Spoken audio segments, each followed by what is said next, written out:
Hey, I've been thinking we should live separately. What?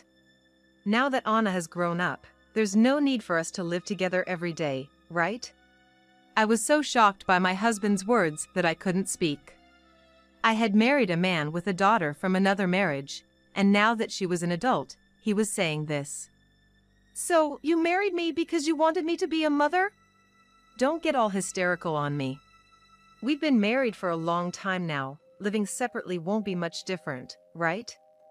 It was all so sudden, I couldn't organize my thoughts, and after that, my husband didn't even try to have a proper conversation with me before deciding to move out. Especially since he had quit his job 6 months ago and had been living on my salary. It was only because of the revenue from the company I run that we could live. Anna, Dad wants to live apart from me. What about you? Even though Anna wasn't very close to me, we had been together for over 10 years. If Anna cared for me, it would have been some consolation. That's what I was thinking when I asked her. Huh? Why would you think I'd live with you? I'm obviously going to go with Dad. I'd never live with some stranger, no way. Anna said this directly to me, with a smirk on her face. It's true. People with the same DNA really are alike. It's fine if you want to live with Dad, but calling me a stranger, isn't that a bit much?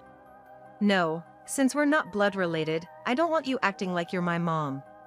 I've never thought of you as my mom, just a housekeeper. If you want to come as a housekeeper, I guess we could hire you. Maybe for about $3 an hour. The way she talked down to me made me realize maybe I need to accept reality. Expecting anything from these two was a mistake. Maybe it's best for me to move on and live a meaningful life on my own. That's what I convinced myself. After their request, I started looking into moving out to live on my own. Then, one day, when I got out of the bathroom, I could hear Anna and my husband talking in the living room. Wait, Lisa is going to live with us too? This is super awkward for me. You're going to move out once you graduate from college anyway, so it's not a problem to live together for that period. She's going to be my new wife, so try to understand. I remember my head going completely blank from the shock. My feet stopped in their tracks, and my heart rate shot up. Living with my husband's new wife. He had been cheating on me without my knowledge. At that moment, all I could think about was getting revenge on these two. My name is Michelle, and I currently run a luxury car rental business. I've been able to leave most of the management to others now, but getting here was a series of hardships. It goes back about 10 years. After graduating high school, I was desperately saving money while working in sales at a company. Ever since I was a child, my dream was to drive a convertible. And I was determined to make that dream come true. At my job, which was mostly low base pay plus commission. The more I worked, the higher my salary went. Congratulations! You're the top salesperson this month again. You're really doing great. Thank you. I have goals, and I want to save up. Sales isn't something you can just will yourself to succeed in. You're really amazing. Keep it up. My efforts were recognized by my bosses and colleagues, and I was really happy during that time. Eventually, even though it was a domestic model, I bought my dream convertible. I had to work even harder because of the loan payments, but it motivated me more, and I continued to achieve good results. Then, one day, as usual, I was checking the news online when I came across a job listing. It was for a dealer specializing in used imported cars. I've always loved cars, and the job opening was for sales at a dealership. Of course, compared to a car dealer, my knowledge of cars was pretty limited. However, I could leverage my sales skills, and more importantly, I couldn't pass up the chance to work at a dealership, a dream come true. I went for the interview immediately, and the interviewer decided to hire me on the spot after seeing my resume. Though it meant inconveniencing my current company, I explained my situation and decided to change jobs. Since then, every day has been fun, and I've really enjoyed my days. I learned about the ins and outs of running a dealership, and eventually, I decided to start my own business. I had a solid business plan, and though it was small, I started a luxury car rental business.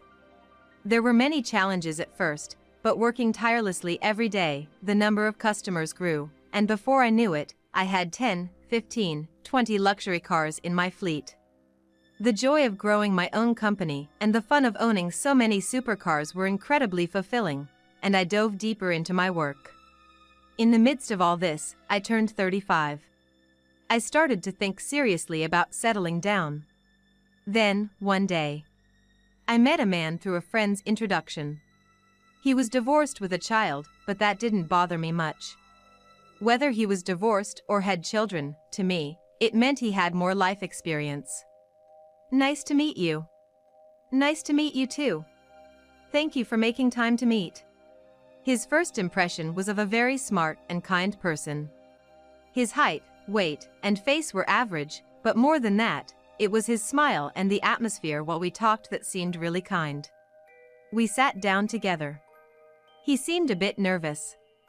Thanks to my job, I was used to talking to lots of people, so I wasn't that nervous dining with someone I was meeting for the first time, which worked in our favor, and we quickly hit it off. We exchanged contacts, and after meeting a few times, confirmed our mutual feelings and started dating. A year later, we reached the goal of marriage. Let's make the best of it from here on out. I know there's Anna to consider, but I believe you're up for it. Yep. I'll do my best. Our marriage wasn't typical. I was in my late 30s, and he was divorced with a child. It was a unique situation, but we were ready to support each other and build a happy home. That's what I believed even more. However, a month after we got married, I'm gonna be at my colleague's place for dinner and won't be back till morning, so please take care of Anna. Again? You didn't come home until morning last week too. Going out every weekend is a bit much. It's none of your business. I've been doing this even before we got married, so why should I have to stop for you? Well, just because you did it before we were married doesn't mean you can keep living the same way. We're a family now, you need to consider that too. Isn't it a bit selfish? Before we got married, he was really kind, but after, he started to only think of himself. He often went out drinking until morning, showing no consideration for me. Just married, and still not having established a good communication with his child, yet he goes out drinking till dawn. He could be a bit more considerate. The man I dated was sensitive to these matters. That's why this change in him made me sigh. Maybe he's the type who doesn't care once he's caught them. That's what I started to think. Anna, looks like your dad won't be back till morning. How about we go out to eat tonight? No, I'm not going. I'm hanging out with friends, so give me some money. Going out! Anna said this and silently stretched out her hand to me. Was she asking for money? I knew she hadn't opened up to me, but this felt a bit rude. That's what I thought. Of course, growing up without a mother around, some of this was to be expected. Her father was probably too busy with work to give her much attention or time. But I was soon to find out how naive that thought was. Even after 6 months to a year, there was absolutely no change in their behavior or their attitude towards me. If anything, it felt like it was getting worse. My husband's actions towards me had only increased in demandingness, and Anna, for her part, only ever asked me for money. They wouldn't even make the minimum effort to communicate, and despite my belief that we had become a family through marriage, there was no warmth or bond of family present. Before I knew it, Anna was a college student. She was becoming an adult, and I thought maybe soon she wouldn't be as much of a handful. Maybe once she started working, she wouldn't pester me for money anymore. Just as I started to entertain these thoughts, out of the blue, my husband said, "Hey, I've been thinking we should live separately." What? Now that Anna has grown up, there's no need for us to live together every day, right? I was stunned by his words, speechless. What did he mean there was no need to live together now that Anna had grown up? It was as if he was saying he married me just to raise his daughter. Certainly, it's better for a child to be raised by both parents rather than just one. But was that his reason for marrying me? So, you married me because you wanted me to be a mother? Don't get all hysterical. We've been married a long time now. Living separately won't be much different, right? His sudden talk left me trying to piece together my thoughts, but after that, my husband made no effort to have a proper discussion with me and decided to move out. He had quit his job 6 months ago and had been living off my salary. He knew I was running a company, but never talked much about the business details. I had been covering living expenses since we had a decent amount of money. Looking back, perhaps my husband was just using me. Maybe he didn't marry me because he loved me, but because I was a convenient woman who would pay for things and act as a mother to his daughter. That realization hit me hard, and I regretted the time I had spent on them. Anna, Dad wants to live apart from me. What about you?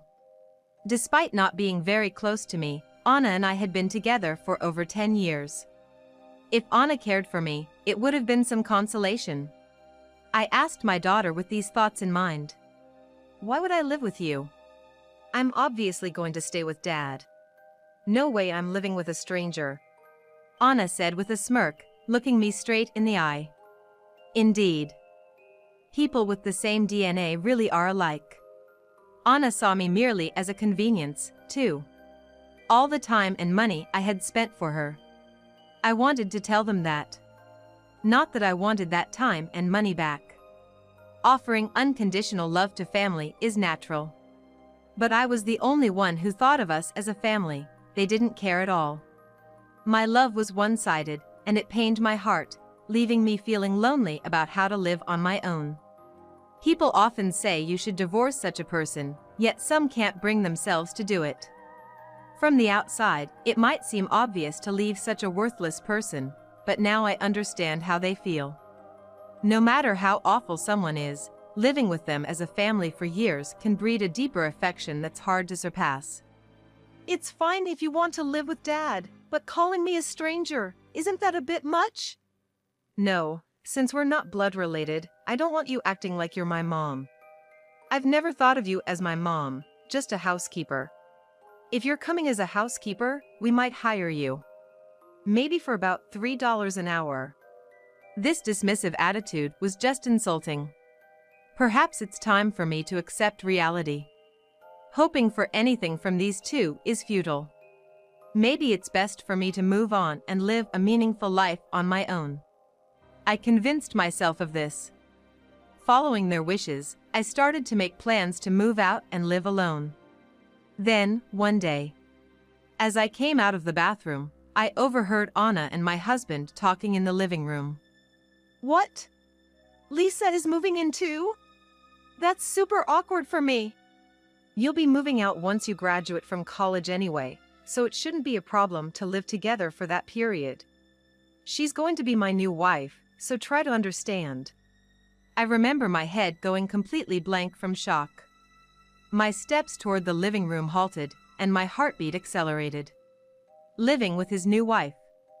He had been cheating on me.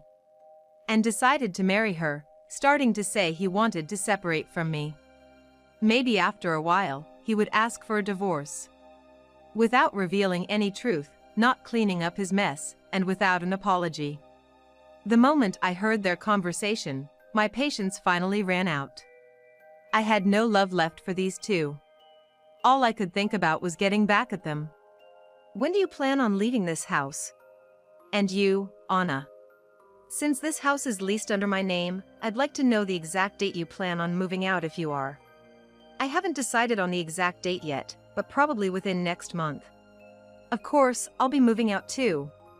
Oh, and about the housekeeper thing, if you really want to hire me, I might consider it. There she goes again, saying weird things. I couldn't help but sigh at my daughter smirking as she said that.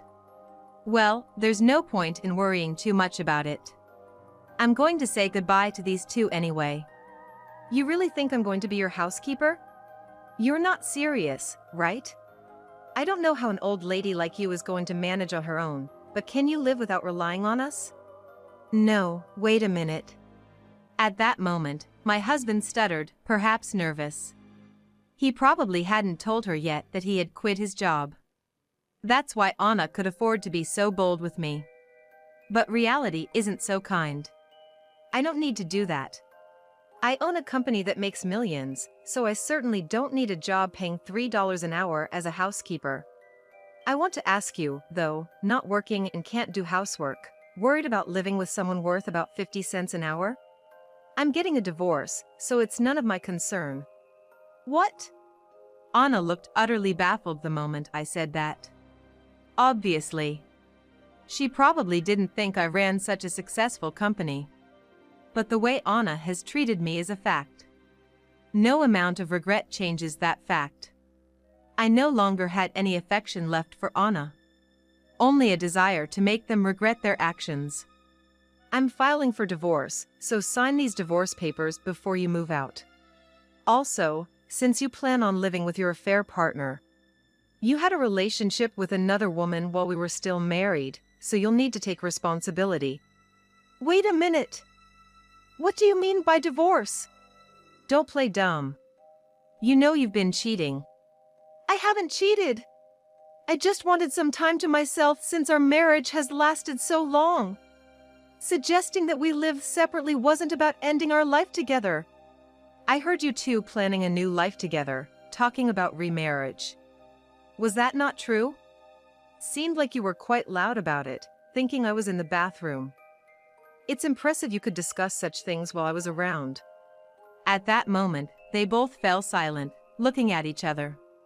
They must be regretting their unnecessary actions, but it's too late for regrets now. Even if you deny it, I have evidence of your cheating. I have no attachment left for you two, and I certainly don't plan on living with you anymore. But, wait. Are you serious about divorcing me? Hang on, Mom. You're misunderstanding. What we were talking was... She called me Mom?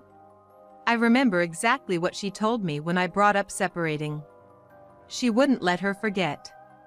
She clearly looked me in the eye and said we weren't family, calling me just some woman.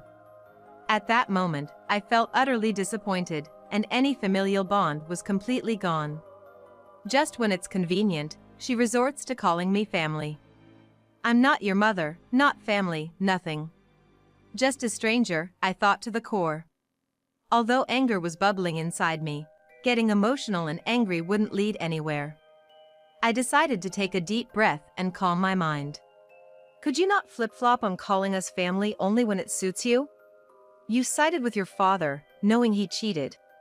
If that's your decision, I respect it. So, could you not change your stance depending on the situation? Wait, Mom. I truly respect you, and there's a big reason for this situation. A big reason? If there's such a grand justification, I'd love to hear it. Where's the reason to affirm cheating and smirk about treating someone who's been in your life for over a decade as a stranger? Convince me. I pressed her seriously, and may be surprised by my insistence. She looked down and fell silent again. Words that came out reflexively, showing no conviction. That's why she goes silent with just a bit of pressure. Talking to them was just a waste of time, and I wanted to end it quickly. Whatever you say now, my feelings won't change, so don't make me angrier than I already am. Wait a minute. Are you really intending to divorce me? We're not a family. And with the money you're making, we could all live happily together. As I've said before, can you stop pretending we're a family now? It really infuriates me. We are no longer a family. As you said, we're not related by blood, practically strangers. The past years were just a waste of time. I said this and left the house. I left in a huff, but I didn't have anywhere in particular to go. So, I decided to kill some time at a nearby cafe. I had gotten a bit heated and emotional, but everything I said came from the bottom of my heart. I no longer saw those two as family, and just sharing the same air with them made me nauseous.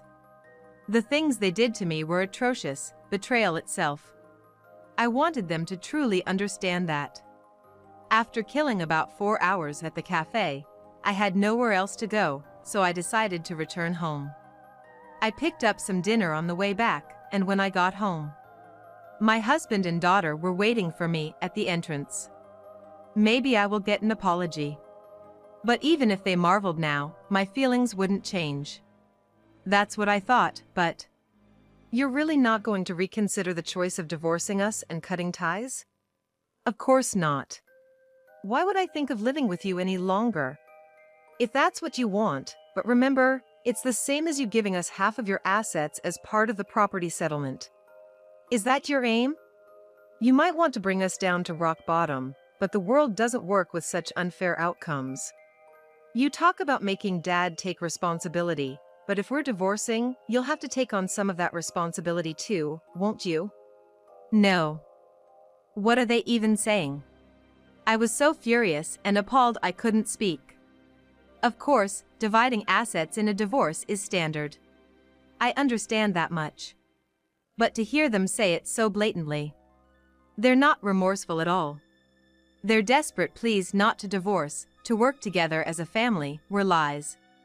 They've proven that themselves. But no matter what they say, my decision won't change. I intended to divorce my husband and cut ties with them, regardless of the property division. And owning several cars and making a huge revenue doesn't mean all of it is subject to division. Sure, there might be a property division, but I only take the minimum salary, so there's hardly anything to divide. I haven't been able to save much either. Well, I don't need savings since I have a salary from the company. And those cars? They're all registered under the company, not me personally. They have nothing to do with our divorce. They're not marital property. What? So, after the divorce, we get nothing? That's ridiculous. While you say that, you must be hiding other assets, right? If you're that suspicious, why don't you hire a lawyer or whatever and investigate thoroughly? That is, if you can afford it. Seeing no point in engaging further, I immediately returned to my room. An hour later, they came back to my room saying they had something to say, but I ignored them completely. They couldn't enter since I locked the door, but I could hear them apologizing outside my door, and I was just astonished. Realizing that my words were true and the dream of receiving a huge amount as part of the property settlement vanished, apologizing was the only way they saw to avoid the worst outcome. It was truly pathetic. But I had no intention of accepting their apologies, considering it a waste of time, so I used earplugs and went to sleep. Surprisingly, I fell asleep quickly and had a good night's sleep. Maybe their apologies served as a lullaby. The next day, I packed my things and headed to a hotel. Until the very end, they pleaded with me not to abandon them, but I didn't speak to them at all. Then, with the help of my attorney, I proceeded with the divorce.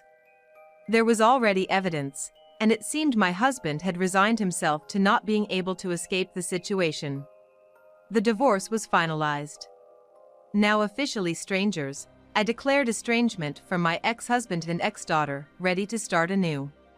I heard later that the two of them went on to lead the worst kind of lives.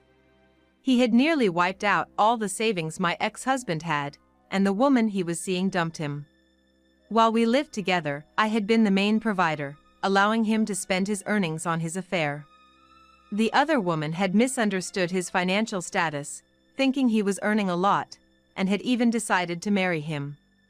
But once he was left penniless, she wanted nothing to do with him.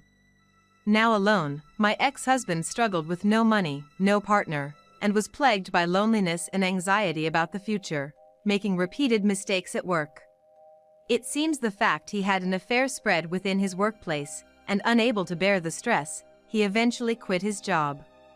As for my ex-daughter, she continued attending college for a while, but had to voluntarily withdraw due to lack of someone to pay her tuition.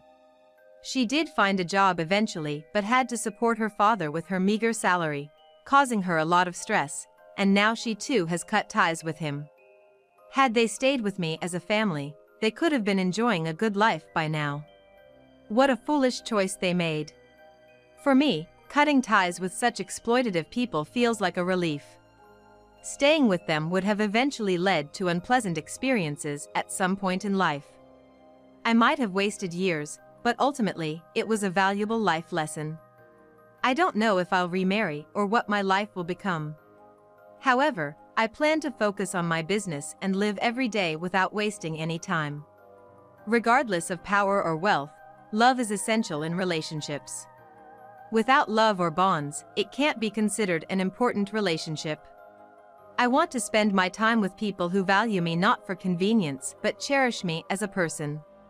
That's the secret to enjoying life, and it's what I've learned from this experience.